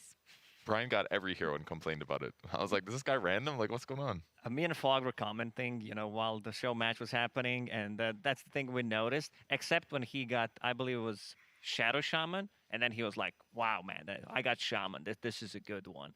So yeah, maybe less complaining. That's the strat, and maybe talk a bit more during the game. Because Syndra, he said like 2 words every 10-15 minutes. But then he got a hero that he was really happy with, so I think he said 3 words. He got Clockwork. That's like his best hero. Like I've heard him say that a couple of weeks ago. Oh, Clock is probably my best hero. He's like master tier. He lived for a long time. He got a lot of kills, but you know, there's only so much you can do when Brian gets techies and instantly dies. You know? It sadly wasn't to be, was it? Maybe it was a tactical death because the mode that they were playing every time they died. They had a lot of those, a lot of tactical deaths. Did he plant 1 mine? I didn't see 1 mine get played. Guys, you're talking to a Team Dragon member. Yeah, well, feel free to flame Brian. You're obviously kicking him after this event. We had a lot of fun. It was a lot of fun. We just wanted to kind of run at them nonstop. At some point, I was just placing Vision. I was like, why don't we just play on Vision? Because there's no way they're warding. And then everyone was like, no. Well, we just have to go. So we just ran into Fog and fed over and over. It was so much fun. The final horn has sounded. We are ready to get Championship Sunday underway. I'm so excited. We're going to be kicking things off with Team Secret versus Team Spirit. And you know what? It'd be great to compare the 2 of these teams at this year's TI and also see some of their key numbers as well. Because this is, I like the phrase, I'm always going to use it, a David and Goliath matchup. Because Team Secret, they literally have a former TI champion on their ranks, Purge. They do. It's been a couple of years, but it's been a decade. But there's no way that you can talk about Team Spirit without talking about some of their monster success. They've had 3 to 5 month periods where they're just clearly the best team, and it hasn't just happened once. It's happened so many times that it's kind of like the OG effect that you're like, there's a really good chance they're just going to show up and be amazing. This is the first time they've done so good at TI, so certainly they're looking better than normal. But yeah, it's impressive.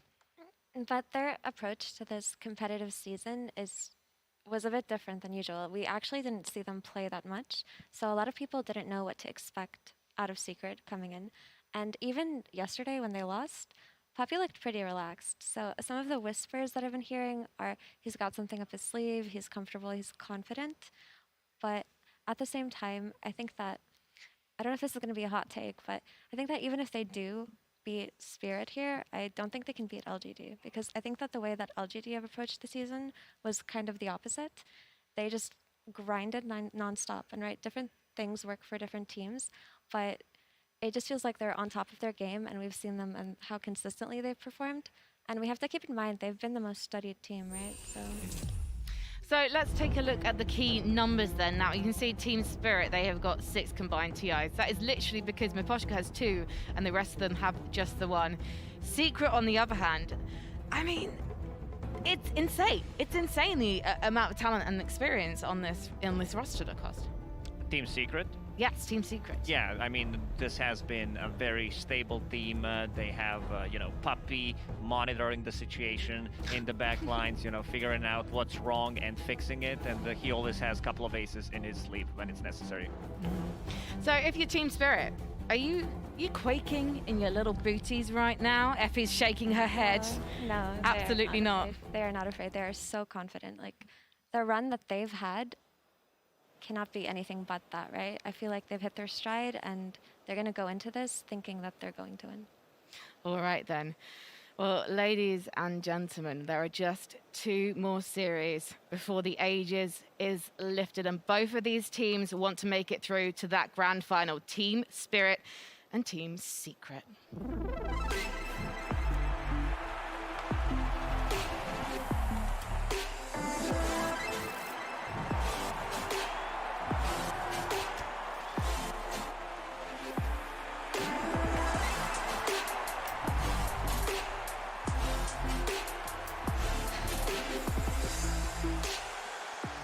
Spirit have continued to defy expectations since a difficult first day of the group stage, powering past more experienced teams with their natural, lethal synergy and lightning-fast mechanical skill. They thrive in dangerous situations and play without fear. But can they keep their fairy tale run going all the way to the grand finals? It is the moment of truth for the boys from Eastern Europe. And here's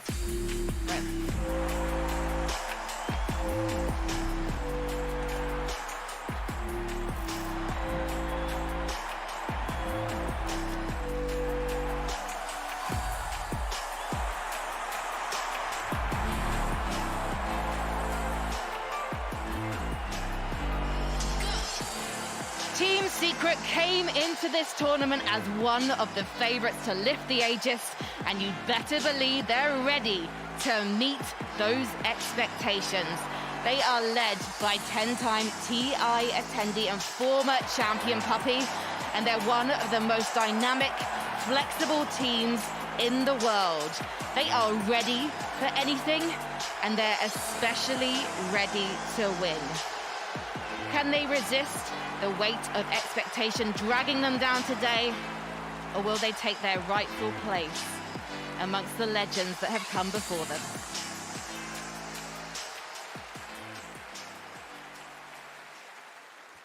Well, on the Spirit side of things, Captain Miposhka there is ready to take his team into the draft. But before we talk about Team Spirit, let's hear from them. Наверное, те, кто говорят, что, точнее, фраза, типа, что люди начинают играть в International, это просто можно ее переформулировать, как люди начинают играть эмоциями. Типа, они не особо стараются уже как-то разумно думать, там, рассчитывать и логически что-то продумать. Они больше на эмоции начинают, играть на эмоциях, типа, как-то плюс-минус на автомате, потому что, какое-то волнение и давление, оно все равно всегда присутствует, и люди, у которых не получается с этим хорошо справиться, они на это сильно отвлекаются, и их как бы часть разума затмится, скажем так, и их не получается много времени уделять игре, и как-то в целом просто мысли не складываются, и, соответственно, вот. Короче, как мне кажется, International — это просто тот турнир, где максимально сложно становится сдерживать свои эмоции, вот. И чем больше ты в этом плане развит, чем лучше в плане контроля своих чувств, эмоций и все такое, тем лучше ты будешь играть. Вот. Если ты сможешь во время игры не просто там типа да-да-да, go, давай этого, а говорить типа про себя, что типа что я должен сделать, кого там прыгнуть, кого убить, кто меня может убить, как мне действовать в драке и прочее. Если вот такие вещи получается проговаривать, а это вот на таких турнирах вообще порой непросто, то я думаю, вот такие вот люди, они и будут добиваться больших результатов на таких турнирах. It's interesting hearing Miposhka talk about emotions there, because yesterday, talking to Mira in the post-game interview, I asked about how they reacted to the Yutaro Rampage, his second of the entire tournament. And Mira said that basically they were all celebrating, and Miposhka said, guys, we still haven't won yet. And I think that's one of the things about Miposhka that people don't realize. It's obviously not just about what he's bringing to the field. It's also the fact that he's got a wiser, mature head on his shoulders. You could say he's 24. I mean, their youngest player, Yutaro, is just 18 years old. And he's leading them so well, way beyond expectations. However, I do want to talk about him, particularly his Bane. You know what? We've got Yutaro on screen. He's shaved his head off. We'll talk about Miposhka in a bit. We've got Yutaro here. He has played 19 different heroes here at TI. 12 unique heroes in the 12 main event games. This is insane, particularly the Drow Ranger Purge. Yeah, it looked a little bit weak in early stages of the game, as Drow Ranger typically does, but in later stages she can be really effective due to cutting through base armor, kind of similar to that ET effect, and Yutaro's clearly been the most impressive. Like 2 rampages at main stage when there's only been 4 in history ever. He's got like a 1 out of 6 chance of getting a rampage, and when you get a rampage, kill the whole team, that's a lot of gold advantage. Normally you don't see teams win fights that soundly, so he's been playing great. And I am wondering, is this man out-draftable? Well, we're soon going to find out because we're heading to the draft panel momentarily as we get this underway. Team Spirit versus Team Secret. Game 1. Welcome to the first draft of the day. It's Team Spirit versus Team Secret. We have a Angel.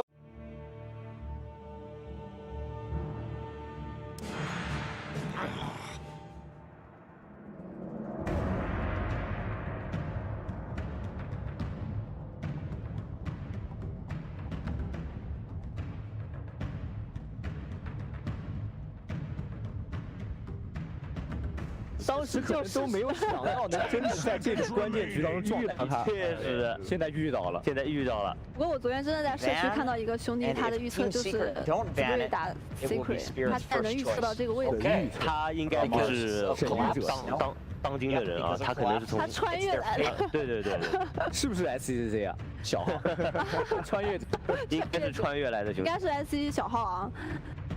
马尔斯跟猛犸应该是 Spirit 这个队伍3号位上面非常着重的2个点吧？是的，但是 Secret 并没有去针对3号位。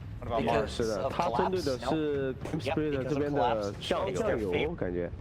我觉得这个冰龙的话，冰龙和霍乱巨人都是他们拿来打小小的英雄。对，其实我们回顾说，秘密当时对阵 IG 的时候就放了马尔斯2把吧，然后他们一把是 VS 可以去后手救，一把是阵容体系是算是战胜了对手吧。其实他们打 Spirit 也不会说是我惧怕你一个追过马尔斯，我就把马尔斯给搬了，没有这个必要对他们来说。小小也确实啊，感觉他们自己针对小小的2个英雄全没了，赶紧搬掉。在这个地方还是猛犸精灵，看他们怎么选择。是的，精灵体系2支队伍都会使用。猛犸的话，在妹其实玩的也不错，然后可以抢掉对方 collapse 的猛犸。是，这种猛犸不选，对面肯定100%。对，这时候感觉可以点个什么拉比克这种后排蹲一个偷一个猛犸吧，因为其实我在淘汰赛里面这个画面看到不算很多，之前 VG 有一场是拉比克的拉比克有秀过。其实我觉得这是个不错的英雄啊。但他们这个队伍的酱油风格不太像是拉比克的，我觉得是蚂蚁潮汐。他们之前选过拉比克，看吧。我觉得蚂蚁潮汐的原因是蚂蚁断条，然后配合潮汐也是他们的这个前24点非常喜欢的东西。而且对线的话是有一个双减甲嘛。而且猛犸太大，潮汐其实是反手非常好打。看他们准备的是怎样的一个套路。蚂蚁可以先点啊，但4号位我感觉他们这个队可能还想保护一下 collapse 的同时，他如果是保护一下，很有可能会被直接给办掉，有点拿不到最善胜。确实，如果前2手不拿的话，后面可能拿不到他玩的舒服的一个。对，因为其他的英雄对于这个队伍来说不是很能带动起来，因为他们的双酱油确实在这个接手方面还是比较依赖 collapse 的。哇，这第一轮的这个犯想了好久，还是他们的熟悉的那个他们的另一套东西了。一张马尔斯，然后精灵连着马尔斯前期先打出对线优势，然后精灵再看情况去连着其他的队员，还是说继续跟着马尔斯？是。秘密这边打格拉斯之后还可以点一手打这边精灵马尔斯的话，其实是不是大牛？ It didn't really seem like a viable build on Mars. The reason why Armold's being picked up so much is it's been buffed several times. It's 75 damage for any strength hero when it's activated, and the IO allows the Mars to actually use it. And they've been putting a lot of pressure on the tower. With that, taking it really early, something Mars doesn't always do. And you also have a built-in crit with your bulwark. 体系确实很怕冰魂啊，感觉。不过他们应该是昨天自己用精灵被大牛锤碎过了，就已经知道了，对吧？大牛好锤精灵，学会了，一锤一个准，好吧？而且昨天的大牛还是配了个军团主游啊，线上有强攻，是的，强攻的加攻速咚咚咚的收魂，直接这个精灵扛不住。是，